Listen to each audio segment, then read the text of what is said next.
Direct to the point na tayo. San, ano ba talaga? Para, ano na, mahal mo ba tong si Bianca na dito? Para kumusta agad? Manap namin yan.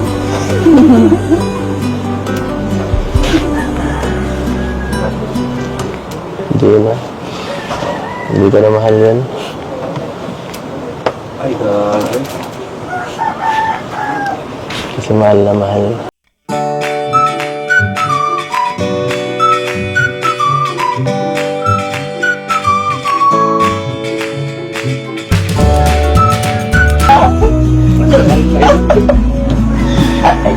Hira naman.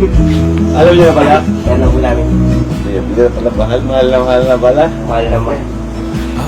Kaya sinarinig mo yung sinabi niya. Siguro, alam mo naman siguro din yun. O naman, Biancy, gusto mo ba sa EDS? Matagal lang ko. May pagtingin ka sa akin. Wala na, tapos na. Tayo na.